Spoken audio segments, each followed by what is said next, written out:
Hey lovelies, you're welcome back to Reviews and Recaps. When I say the player got played, okay, allegedly, okay, well, shout out to Porsha Williams for getting a win, okay? Now, for those of you who know, Porsha Williams has been going through a divorce battle with Simon Guobadia. Now, we have talked about it in the past where there's been issue with their prenup. Simon did not want to enforce that prenup. Porsha, of course, wants to enforce the prenup. Well, the judge has finally ruled in Porsha Williams's favor to enforce the prenup. Am I shocked? No. If you guys go back and listen to that video that I made, you guys will remember that I talked about how strong her arguments were, because think about it. You had a lawyer, you had a whole year to go through the prenup and agree the prenup, and then you agreed and signed the prenup. Like, it's very hard for you to then say that, oh, I do not want to be bound by it. So it's like, what was the point of having a lawyer look over it? What was the point of having a whole year to really consider it carefully as to whether or not you want to sign this? Nobody, no judge in their right mind would be saying, okay, cool, it's fine, you didn't really mean to sign it, it's okay. Because that would be a mockery of, think about it, that would be a whole mockery of the legal system where people sign agreements and then later on come back later and say, well, I know I signed it, but that wasn't exactly quite right. So I am not surprised by this ruling at all. Now, you guys know the hearing got postponed a few times. Simon was allegedly, well, he's no longer in ICE, but he was taken into custody by ICE. And I don't even need to say allegedly for that one. And he was released and then deported back to Nigeria. Now, here's the thing. But before I get into what I really want to say, let me just give you some context as to what the judge ordered, okay? So the judge ordered that the prenup be enforced, and the court has awarded Porsha Williams $40,000 monthly alimony. She gets the Rolls-Royce, and she gets a stake in the $7 million mansion. And the alimony is meant to be $40,000 per month for the next 14 to 15 months. And then Simon also has to cover her legal fees and then hand over the Rolls Royce he gifted her. So here's the thing.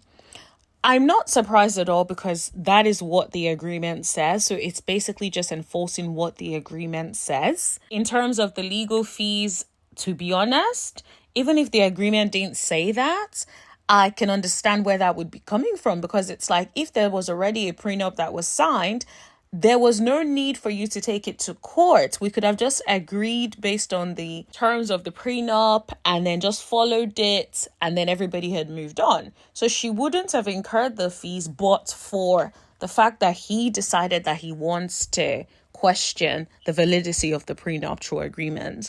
So I'm not surprised that he has to cover a legal cost as well. I don't know what's in their prenup, so I assume that may not necessarily be within the prenup, or maybe it is. But even if it wasn't, I think they could have argued that he should cover her legal costs anyway.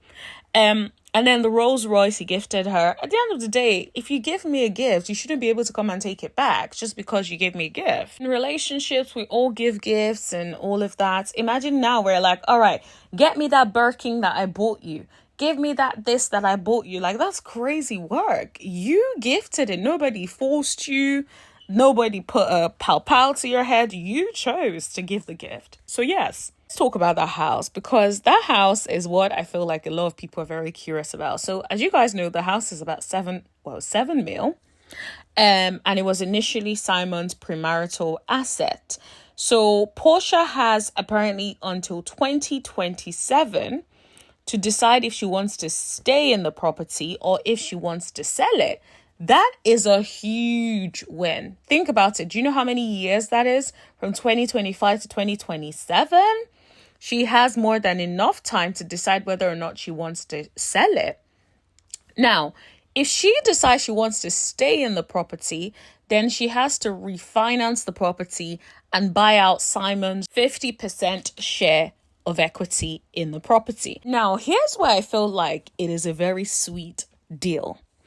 I say it's a sweet deal because Simon will have to continue to cover the home expenses, including mortgage payments. In the meantime, So let's say, for instance, Porsha decides that I'm not going to decide in 2025. I am going to wait until 2027 to decide what I want to do with this house. Guess what happens?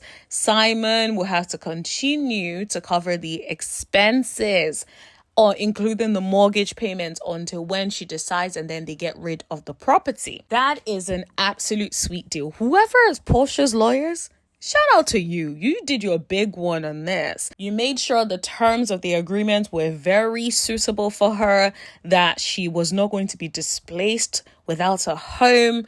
Like, yes, she definitely did her big one on this. And it's interesting to see that in comparison to who she was when she was dating Cordell. With Cordell, Porsha didn't even get nothing. She left. She did not get a dime out of that.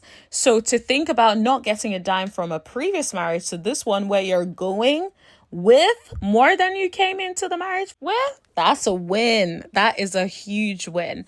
And the fact that he has to cover the home expenses, he has to cover the mortgage payments, she also still gets alimony. That is a sweet, sweet deal. Apparently, Simon was upset and he's considering an appeal. He has about 30 days to challenge the ruling, so we'll have to see what happens. But I don't really know on what grounds he would be able to challenge the ruling, unless there is something that can show that the agreement was based on fraud or misrepresentation or some sort of coercion. And he's going to struggle to make that unless there is some material fact that was the reason they got into or had the prenup to begin with, but that wasn't true or something like that. Like, it has to be something really serious. And I don't know what grounds of appeal he would be trying to challenge the ruling on. Now, what I will say though is this. I feel like if Simon stopped being petty, there is a way out of this. And I say this because I feel like he needs to really think about it. Porsha does not want the public dragation, in my opinion. I feel like Porsha does not want the dramatics. People already feel like she made the wrong decision dating Simon, marrying Simon. So she does not want that public spat. You already know this because bear in mind, she barely said anything about him, barely said anything about why they're divorcing. She's kept it very much under wraps because she does not really want to be out here being dragged by him. So if I was him, I would reach out to her, have a sit down and renegotiate. Like, okay, Porsha, I know I meant to give you 40K for 14 to 15 months. I can't afford to do that. How about we reach an agreement of I give you this for 5 months.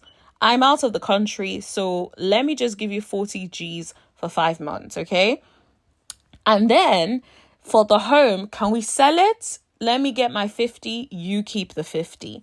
She would be more than willing to get on it that way. Or, okay, you want to keep the house, give me my 50, let me bounce. And you may be wondering, why would Porsha agree to that?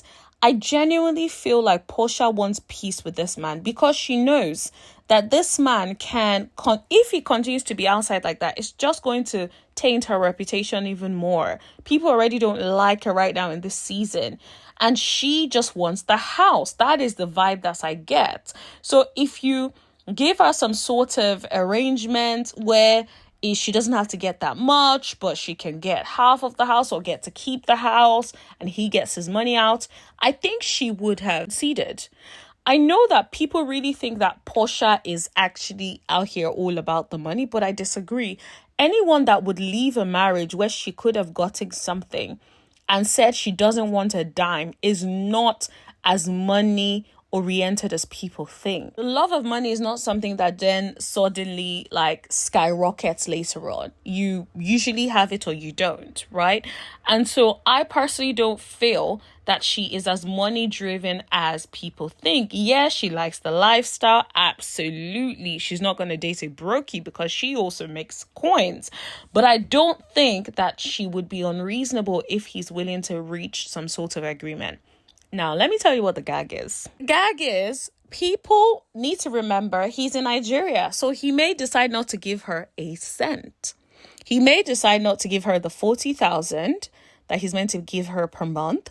And then he may decide that, I'm not giving you that. I'm not handing over the paperwork for the Rolls Royce. Now, I don't know what the position is with the Rolls Royce. Is she in possession of the Rolls Royce? The good thing is it's probably in America, so she will be able to get her hands on it. But when it comes to the 40Gs, she may not be able to get that. But guess what? If he doesn't pay, all you have to do is apply to the court for some enforcement of the judgment, and they can take it out of his 50% equity share. Okay? So either way, she is good. I'ma just say that. So she has all the cards right now, unless he's able to successfully appeal. I don't see how, but she is the one with all the cards right now. She is the one that has won this. Now, let me say this. If you ever choose to sign a prenuptial agreement, take it from me, make sure you have a good lawyer that reads over it carefully, that explains the terms to you, and make sure that the terms are something that you are comfortable with. Don't feel like, oh, you guys may never. Just think about it. If you guys get a divorce, where will I be? Am I suitably housed? Do I have enough to carry me over for a particular season? Have I thought about things like this, like any gifts, any sorts of assets that we have? These are things that I think people need to be very, very aware of. When you're doing a prenup, make sure you are completely comfortable with the terms, and that you are not like Simon trying to fight an agreement that nobody forced you into. The interesting thing is, I saw a lot of people saying in the comments like, oh, Porsha married him for money, or Porsha finally is getting his money, blah, blah, blah. Guys, they signed an agreement. There was an agreement. Why should somebody be able to wake up later and then decide that the agreement that they signed is not what they wanted? That's not right.